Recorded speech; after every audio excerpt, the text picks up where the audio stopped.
Hey everybody, 2017, it's winding down. This is our last Fun with Flagstick this year, and we're joined by good friend Rich McLean as we wrap up some of the most significant golf stories from 2017. I hope you really enjoy our conversation. I look forward to sharing more video with you in 2018. Happy New Year!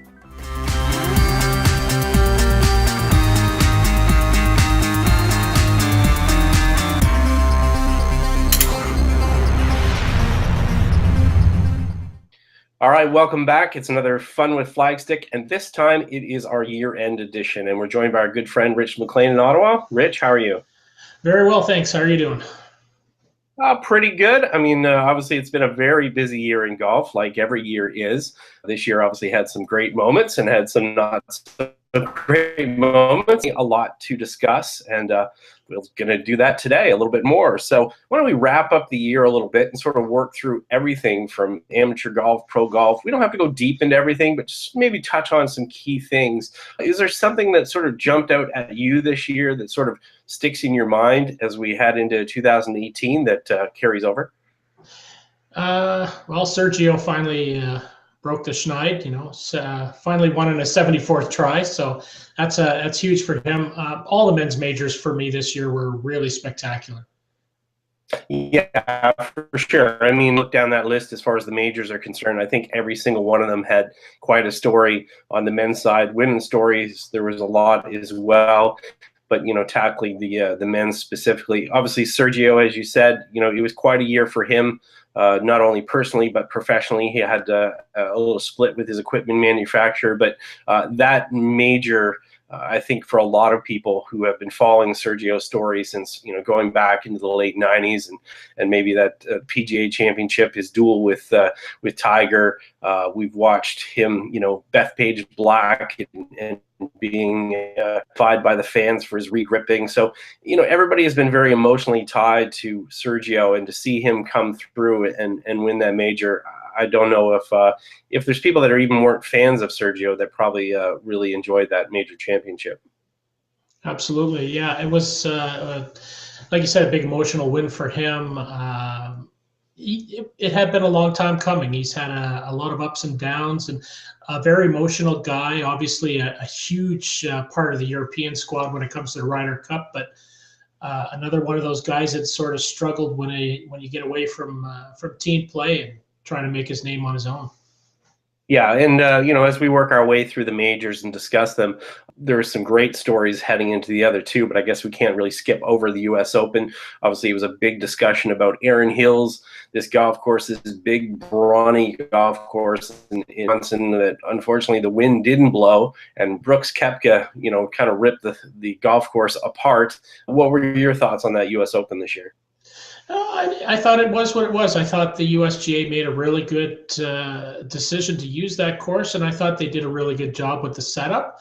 You're not always going to get the hot and dry and windy and super crusty conditions. So you've got a field of 145 or 155 golfers that are all playing the same golf course, and Koepka just absolutely dismantled that golf course, and it was a real display of skill from him.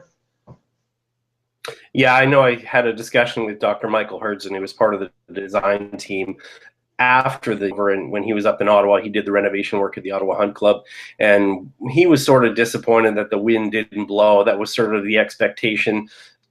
Most of the time there it does, and it's a much different golf course, and certainly they required the length and they required the width of the golf course for normal purposes. It didn't play that way, but in the end, obviously, a great player certainly came to the forefront and made a name for himself. Heading into the Open Championship, that had sort of its own story to it, which was an up and down affair. I mean, Jordan Spieth obviously had a British Open, an Open Championship in his grasp not long ago, but was able to sort of get his hands on the claret jug this time. But he certainly didn't do it in the traditional. He made the most of it as far as the emotions of the spectators are concerned. Your thoughts on that? Yeah, it was a real roller coaster ride in that last round. Kind of felt bad for Matt Kuchar in a way, but because he was just so steady the whole time, but all credit to Jordan Spieth for just pulling out some amazing shots. I watched it again, the final round recently, and it was just amazing to watch. And the crowds are always awesome at a British Open. And he made the clutch shots when he really needed to. That huge putt that he made late in the round, and I think that really sort of cemented it for him. And yeah, it was a blast to watch. I always love watching that golf tournament. Yeah, it was quite a run for him. Unfortunately, I was driving to Prince Edward Island at the time, so I had to listen to it on the radio, and I was sort of shocked because he was faltering a bit, and then I got out of the car for a little break or whatever, and I thought, oh man, this guy is sort of giving away the Open Championship, and obviously he's going to have a lot more chances to win one, but you want to make you want to make the most of it when you can.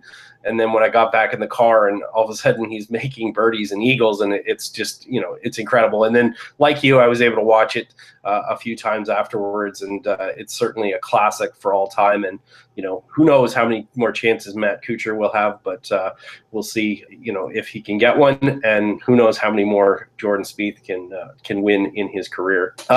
Heading to the final men's major as well, I was very fortunate to be Charlotte to watch this one live. And the PGA Championship for me has not always been the one that I've been driven to watch, even though I'm a PGA member. It's run by the PGA of America.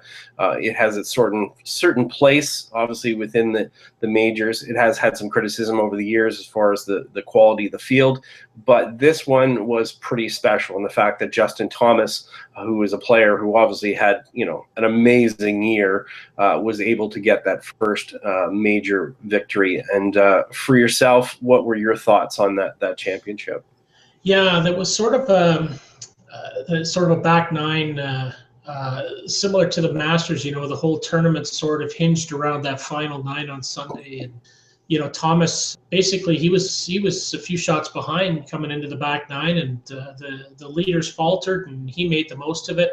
I remember seeing it, and it was really hot and and muggy, and it was a real test of keeping your energy up, and he made some real clutch shots coming down the stretch. So full credit to him.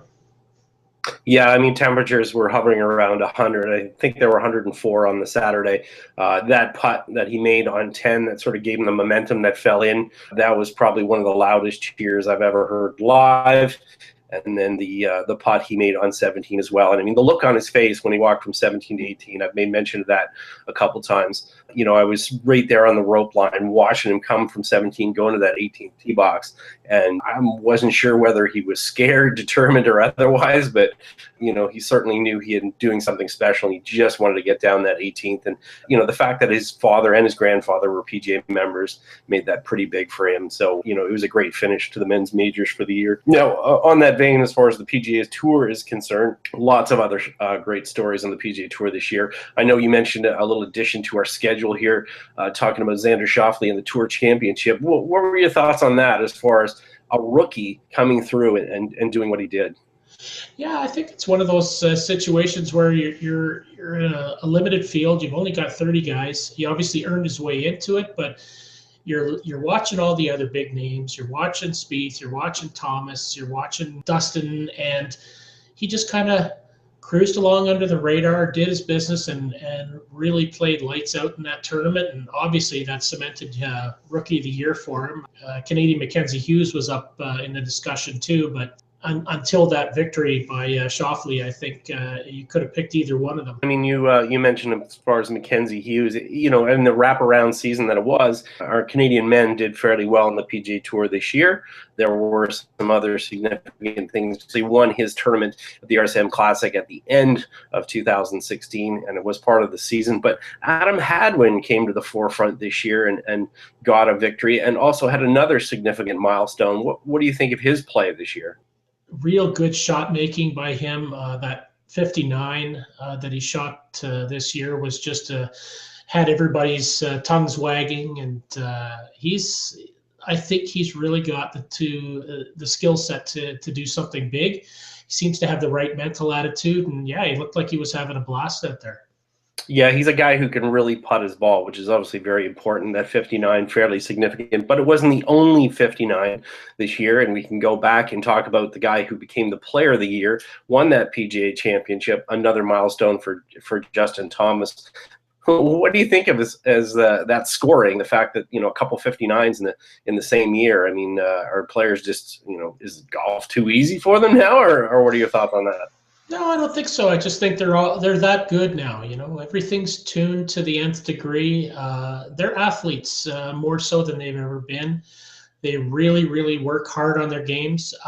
Justin Thomas is one of those sort of physical freaks too, where he's not the biggest guy in the world, but he sure just hammers the ball. And they've obviously got that low fear threshold, and they're willing to go at it.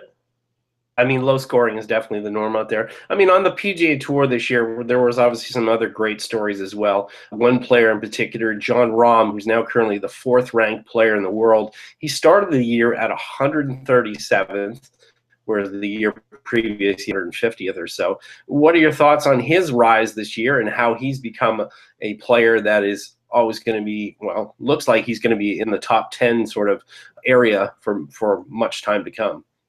Yeah, this is a guy you're gonna watch him every time he tees it up because he's just got power to burn. He's super strong. He's got really nice touch, and I think Spanish golf is lucky to have another great player in that lineage. Starting with Seve and coming forward. I think he's going to be a lot of fun to watch for years to come. One of the neat things about him is the fact that he does create a lot. He's around 180 miles an hour. He creates it. He hits the ball a long way, but he hits a lot of fairways as well, which is pretty important as far as his game is concerned. Other players rising this year, we can go back and talk a little bit about another Canadian, or at least a semi-Canadian, a dual citizen. Austin Connolly was a player that a lot of people didn't know about. If you were down here in the Kingston region, you might have caught his professional debut at the Great Waterway Classic just a few years ago. But he made a name for himself a little bit this year. We talked about the Open Championship already. He played well there. What are your thoughts on Austin and how well he's done this year? It's another one of these guys that's not very big of stature, but he's really got a lot of determination. He's an excellent ball striker. Like you said, he hasn't done much on the big stage and on the PGA Tour, but he's made his bones on the mini tours. And another example of you don't have to be the biggest guy in the world to be able to play well. Yeah, I'd like to see him play more on the PGA Tour and maybe get a few more starts where people can see him. It's funny. He's one of these guys that doesn't look old enough to drive yet, but he sure knows how to play golf.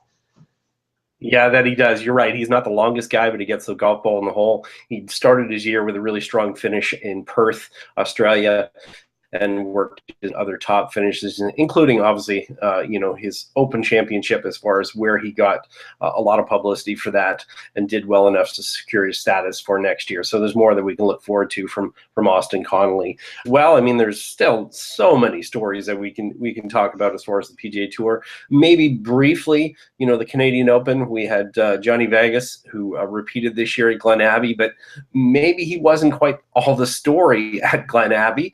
There was a little bit of a controversy there. Your thoughts on Glen Abbey and the Canadian Open this year? Yeah, it was kind of an unfortunate circumstance, with the tournament director Brent McLaughlin, who has been a mainstay at Golf Canada for a number of years, suddenly dismissed without any kind of an explanation. The CEO, Lawrence Applebaum, saying it was an internal thing and they weren't going to discuss it. So that definitely threw a bit of a pall over the proceedings. So, and we don't know any more than we did back in the summer. So it's a really odd situation. But on the other side, all credit to Johnny Vegas for another super solid ball striking display, and good for him for defending. I mean, he's a guy who said how much he loves Toronto. He said that to me in an interview going back, I don't know, that's probably about 5 or 6 years ago, how much he loved Toronto. So for him to win a Canadian Opens in Oakville in the Greater Toronto area is fantastic.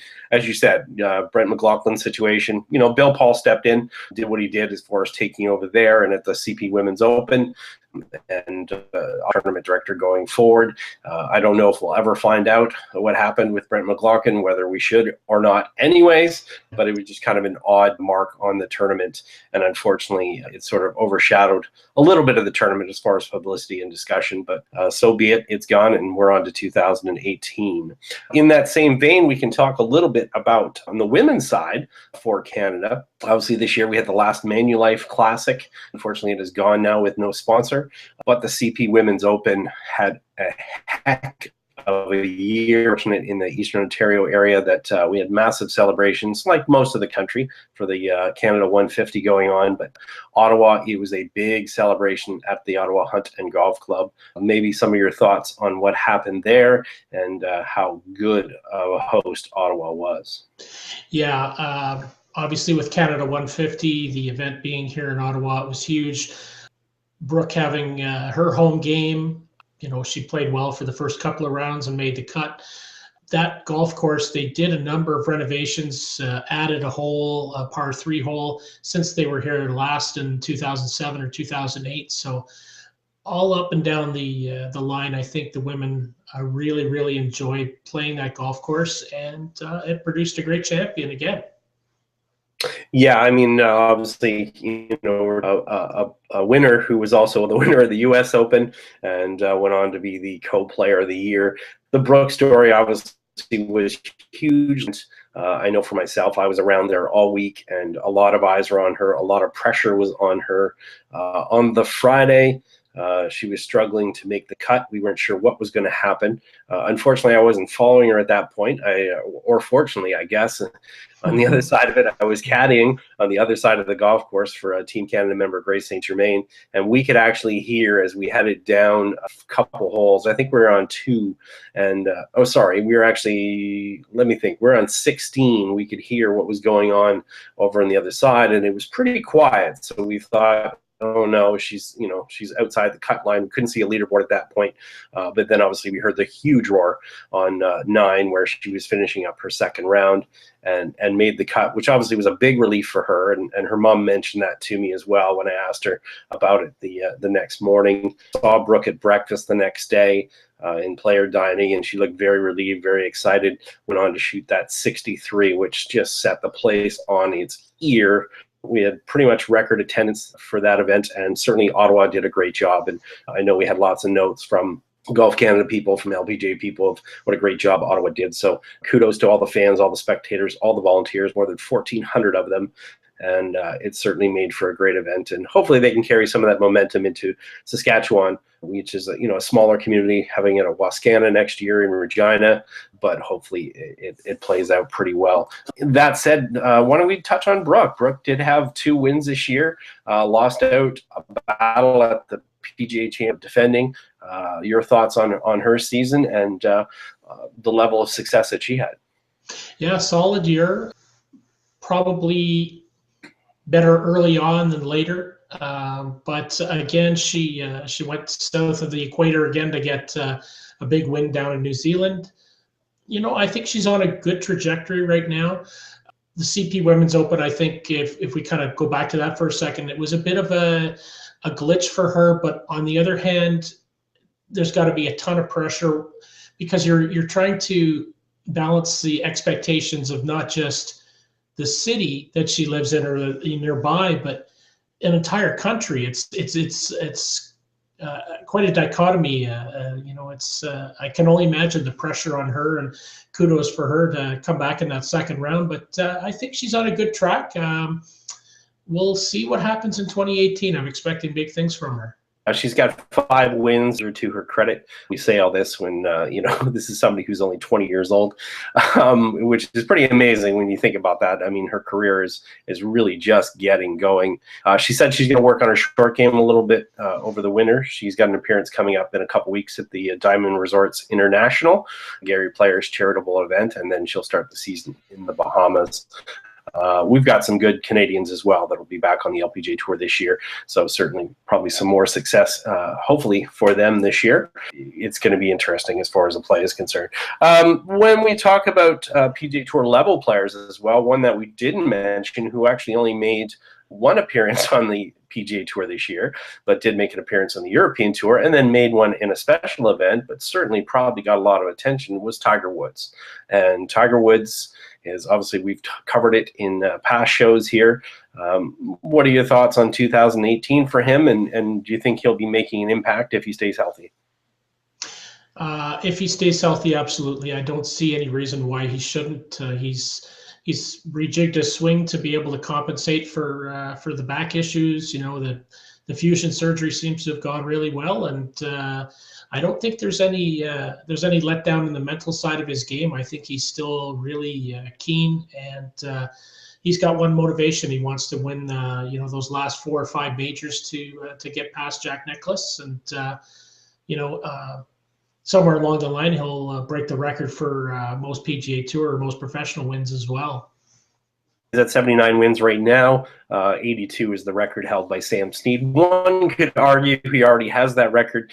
4 of Sam Snead's events were team events, but obviously it would be nice to see him contending in 2018 and hopefully in a major as well. You know, if he is going to play and he is playing in the Masters, I can't even imagine the level of excitement that it's going to be down there. I'm sure ticket prices will be going through the roof, and it will be just another part of the great scene of the PGA Tour to have Tiger back with all the other great young players that are out there. And who knows, maybe he's got a little gas in the tank to still show the young guys he can do something. Now, Tiger is part of a staff of players that all play TaylorMade. Big story this year in the fact that TaylorMade Adidas split. Adidas did sell off TaylorMade to an investment company for $425 million. That great cadre of players, whether it be Jason Day, Rory McIlroy, Dustin Johnson, Justin Rose. I mean, it's incredible as far as the lineup that they've got there. Your thoughts maybe on the equipment world in 2017, maybe some pieces of equipment and anything that's getting your attention going into 2018. Yeah, I mean, the equipment world just keeps rolling along. Some great looking products coming out, so we'll see. Yeah, it was a big year for drivers. Obviously, there's a lot of drivers that came out. Callaway had a big impact, from a buzz standpoint with their Epic, TaylorMade M1, M2. I mean, lots of great products out there. Mizuno, Titleist with the 917 product. I think we're going to see some different things on tour with equipment as we head into next year. We saw some of that this year with a lot of players sort of choosing to put whatever they want in their bag. And I think that part of that you'll see going ahead is we're going to see less and less contracts, big money for players farther down the money list. We're going to see a lot of manufacturers that are focused more or less on those top 50 players. So I think we're going to see a lot more diversity in some of the products that are out there on tour for 2018. And I also think as well, we're going to see a little bit of pay for play in particular categories, drivers or whatever, come back. And even though we saw a little bit of a comeback in the full bag deal, especially with a company like Nike for a few years, we're going to see less of the full bag deals going forward. And I'm under embargo for a lot of products heading into 2018, but I will be heading down to the PGA show in just a few weeks, and we still have a lot of products down there. And I hope to be doing a vlogs daily from down there again, like I did last year. And yeah, I know we'll be talking about equipment a lot in the next little while. Let's just leave it at that. Now, there are some other business stories that are coming that are going to be very impactful. And I know this maybe is not one that you paid a lot of attention to, but the group with Howard Milstein, who purchased Mira Golf and True Spec Golf, is also in the process of making a deal for golf.com and Golf Magazine. And I certainly think we better keep an eye on Mr. Milstein, who's a lead in 2 very large banks and has the potential resources to really make some things happen in golf. And I can't really say publicly everything that's going on with him right now, but from sources that I've talked to, there's a lot going on behind the scenes as far as different integration of different parts of his company and purchases and integrations. So I think he's going to be a big story into 2018. LPGA side, obviously we talked about Brooke a little bit. let's talk a little bit about Lexi. Now, I don't want to get into too much on the rules aspect of it. As we've talked about, there's a lot going forward with the rules of golf heading into 2019, but there were some adjustments that were made this year that might have been precipitated by the situation with Lexi at the ANA early in the year. But what did you think of her play this year, given the circumstances of her season? I thought she played really well. Again, another really young player. Surprisingly young when you think about it. She plays, I think, older than she is. Not, from a maturity standpoint, she's an extremely gifted athlete, and I think she handled the adversity pretty well. I got a chance to watch her in the team event with Tony Finau recently, and she definitely held her own. She played some amazing shots, and I think she's going to be around for a long time as well. She's definitely a talented player. Struggles a little bit with the short stick. Okay, so she might not want to hit them too close to the hole. Obviously, she had some struggles there at the end of the year at the CME Tour Group Championship. But in the end, she did win the overall title. Had quite the season. Any other LPGA players stand out for you this year, or Brooke, Lexi, that sort of a big thing? I mean, Sun Young Park, obviously, winning the CP Women's Open, the U.S. Women's Open as well. Any thoughts on the LPGA? Yeah, the Korean players still dominate. They just keep producing world-class ball strikers. Just it's unbelievable how well these girls can play. I think that other countries have a lot of catching up to do. I know they've been talking about it, but I think there's some glimmers of hope there, like Lexi, like Brooke, like some of these younger kids that are coming up now. And you can't ignore the dominance of the Korean girls, that's for sure. Okay, and now I'm going to give you one player to watch from the Korean group. Haejin Choi, who actually won a World Junior Girls Championship in Ottawa a couple years ago, is now worked her way up to 18th in the world, even though she just turned pro not long ago. She contended at the U.S. Women's Open this year, had an opportunity there. Unfortunately, she dumped in a ball in the water late. But I am going to predict right now, keep an eye for her. I'm not sure how much she's going to play in the LPGA this year. I believe she's going to play mostly the Korean LPGA Tour, but she'll probably be able to get in for some of the majors. But have a look for Haejin Choi this year, and that's my predictions. I'm not a big prediction guy. I really hate to make predictions, but I'm just saying keep an eye on her. I don't know what she's going to do this year, but it could be something really, really good. She's a very talented player. If she's that good now, and the LPGA has a history of lightning striking very early on in a young player's career, I wouldn't be surprised if she racked up a couple of wins and maybe a major. Who knows? All right, Pastor, as well, and I've had the chance to play with her one time, and I watched her shoot 65 with no bogeys as well to finish off that World Junior Girls Championship in the Marshes, so that was pretty impressive. Some other Canadian stories this year, more from a business perspective. Topgolf obviously made an announcement that they've got a deal with Cineplex Odeon to expand into Canada. We're looking probably the first facility for that, probably sometime in 2019. Have you been to a Topgolf yet, or what are your thoughts on Topgolf? I haven't had the pleasure of going yet. I know they just opened one in the last 4 or 5 months in Tucson. I've seen the one in Vegas. Haven't had a chance to go in yet, but obviously it's a big thing on the golfscape right now, and people are seemingly going in droves. So we'll see if they can maintain that business model and make some gains out of it. It'll be interesting to see how they adapt that to Canada. I believe I've been to Las Vegas facility. In Tampa, they're doing over 500,000 visits a year there. Vegas is a bigger facility. It's 4 levels versus 3 of the other ones. It is a big hit there. My concern, obviously, is that we're into a more seasonal area when we're dealing with probably Toronto is probably too, but they have mentioned obviously lots of other major cities as well. We'll see what kind of impact they make, but obviously we won't really figure that out until they actually get something open, which again, looks like it's 2019, but the fact that they're actually are coming to Canada, or at least have intentions to come to Canada, a story to keep an eye on. Back to Golf Canada, we mentioned the Canadian Open, we mentioned Brent McLaughlin. You briefly mentioned the new CEO. Now, Lawrence Applebaum is somebody I've known for a long time. He actually was a rep for me when I was a retailer. I remember doing a booking with him probably 20 plus years ago. He is in place now. Any thoughts on the challenges that he might face going forward and Golf Canada? Obviously, you're a level 4 Golf Canada rules official, very familiar with tournaments and tournament play. Any other aspects of the game that you think might be a challenge for him, or other opportunities for him?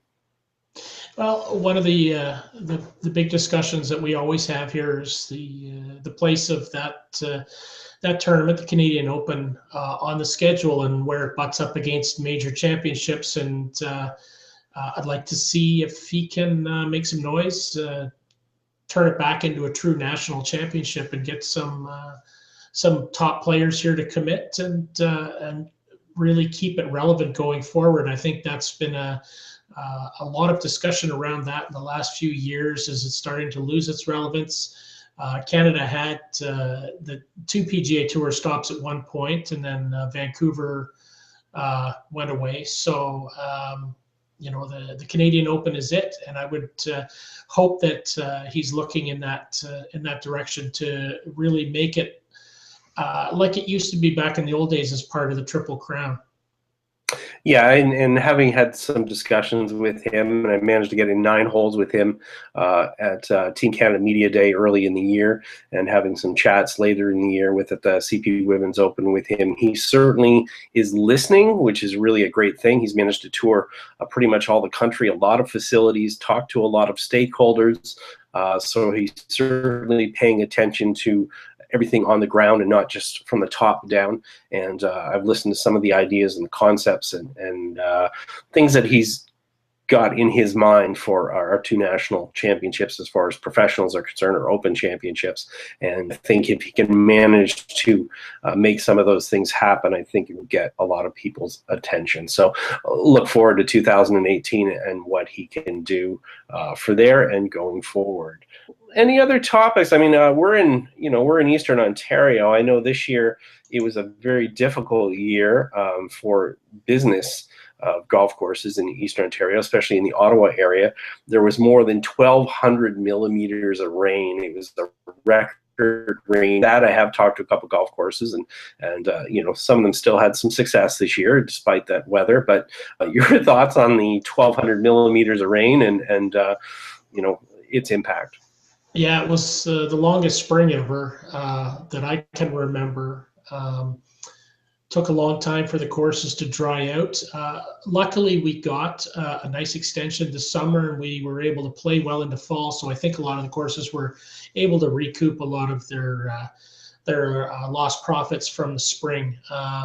Yeah, it's just one of those years. I mean, we've had years here in the past where we've had problems with winter kill on greens, and it's it's an outdoor sport. Things are going to happen. You have to be aware of this as a business owner, and hopefully you can roll with the punches. The ones that have been the most versatile are the owners that I've spoke to that don't really look at things season by season. They try to look at the long term and deal with it that way. Obviously, it's painful when you're sitting in your shop and you're watching the rain come down, and your turf being damaged, and no golfers out there. But as you said, the season sort of recovered, and we did have a long fall. So hopefully they got a little bit back there as well. Any other things that are big for you for this year? I mean, 2017 was, like I said, it was a busy year. And I mean, we could talk for hours and hours, but any particular topics that stood out for you? No, not in a big way. I mean, President's Cup sort of was a little bit of a downer in the fact that the U.S. dominated the play again. Did have some bright spots on the tour and majors. Brandon Grace with a 62, which was huge at the British Open. Justin Thomas follows it up, before that at Erin Hills with his 9 under 63, which was the lowest score in U.S. Open history relative to par.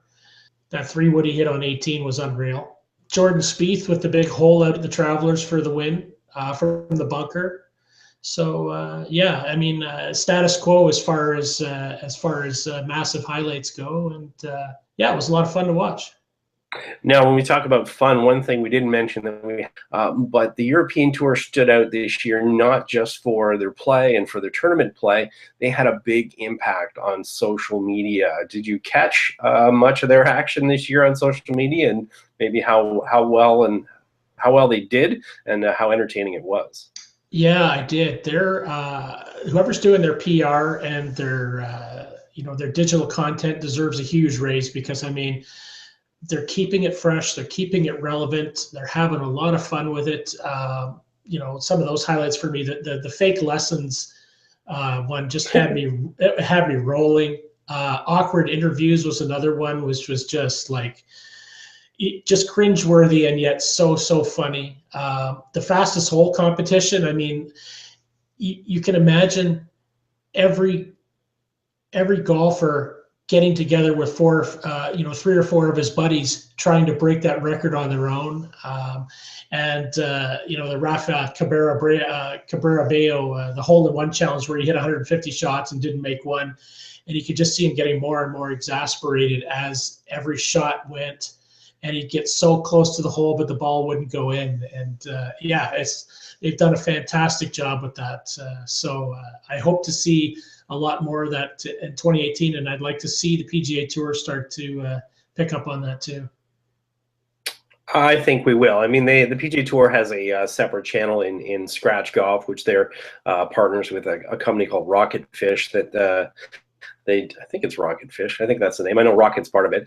They do a lot of content that way, but it would certainly be nice to see the involvement like the European Tour and the way they've done it with some of the players over there. I know we've got a post up if people are looking where we've actually linked all the videos for the year, all the funny ones, which has been very popular for people to go and view all those all in one spot, which is great as well. And having met at least one member of their social media team over there, I know they're in a good spot. Very creative people, really get it, really get the connection that they have to create with the fans, and that's been nice to see across the tours, whether it's LPGA, PGA Tour, Mackenzie Tour, even all these different things where they're trying to really connect with the fans, because that's an important thing that they need to do. Any personal thoughts for you? We've got Puerto Rico was a late story this year, the Puerto Rico Open. They just made an announcement the other day, obviously, devastated by storms there in Puerto Rico. We were also very unsure whether the PGA Tour would obviously continue doing the Puerto Rico Open, given the priority there to get the country back into one piece and restore things as simple as power and water. There was a recent release regarding that. What were your thoughts about that story and what their plans are for 2018 and beyond?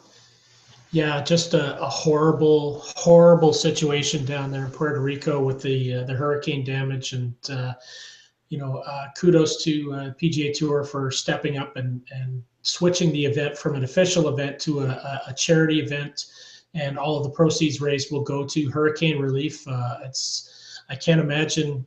We're very lucky here in Canada. Can't imagine what it's like to live without running water or electricity for any length of time, let alone months on end. And the PGA Tour is stepping up and trying to do their part, and good on them. I hope they raise a ton of money. It's hard to believe, actually, the Puerto Rico Open has been part of the PGA Tour for 10 years now. So yes, what they're going to be doing next year is they're going to have a special event involving players, celebrities, and raise a lot of money for the country. And then they're planning to resume the Puerto Rico Open as a PGA Tour event in 2019 and 2020, which is great to see. It's nice to see the U.S. territory at Puerto Rico getting taken care of by at least someone. So we'll leave that at that. So 2018. I mean, let's talk about that now. I mean, again, not big on the prediction side of it, but what are you thinking the year is going to look like going ahead? Any things that you're looking forward to in 2018? PGA Tour wise, I'm looking for Ricky Fowler to make some more noise. It's got one of the most solid putting strokes in the game right now. He's that close. He's turning into that Sergio type of player who's just millimeters away from breaking through. He's obviously had the big win a couple of years ago at the Players, but I think he's ready to win a major. Might even do it at the British Open, maybe Augusta, but yeah, he's close. Maybe a dark horse, Tony Finau. It looks like he's ready to do something pretty special. Again, another one of these guys. It's long and lanky, really powerful, and seems to have the mental attitude for it. On the women's side, we'll be watching some of the new Canadians that made the cut this year. Let's see if they can make the most of the opportunity. Wascana, I think you'll see Regina really step up and make a big party out of this. They're pretty famous for the riders and what they do with Rider Nation. Absolutely. Yeah. So I look for them to really make a nice big party out of it, and I think the ladies will have a lot of fun there. That'll be great to see. I agree as far as Fowler is concerned. The Open Championship might be a good fit for him. He did win the Scottish Open at Gullin just a couple years ago, and they're heading back there, I believe, for the Scottish Open next year as well. He's certainly a player that flights the ball really well and seems to really enjoy that golf and embrace it over there. So I wouldn't be surprised to see him have success there. And it would be nice to have him have some success. He is certainly well respected by all the other players, does a lot for charity.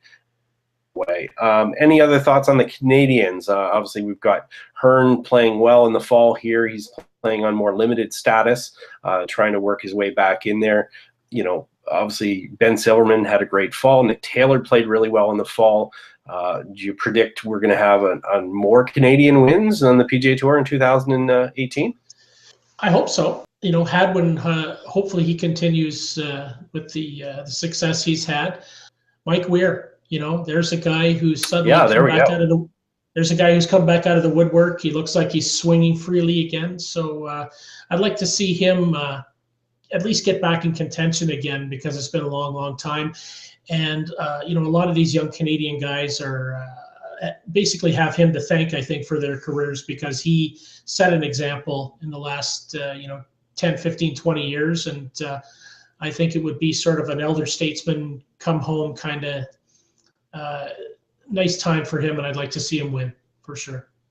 Yeah, he's just going to have to get some starts to be able to do that. That'll be a challenge for him, but certainly, hopefully, he make the most of it. And his recent play at the Australian PGA Championship shows he's in decent form. One thing we didn't mention: Stephen Ames had a win this year on the Champions Tour. He's a player, obviously played very well, won a Players Championship when he was on the PGA Tour. Lives in Vancouver now after living in Calgary for many, many years. We certainly cannot discount his possibility of getting a couple more wins next year. So I just wanted to make sure that, in a year in review, we certainly discussed that. I mean, that was significant for him to get that win on the Champions Tour this year. And I know he's working hard towards next year as well. Yeah, he needs to make some noise before Tiger gets there, obviously. But,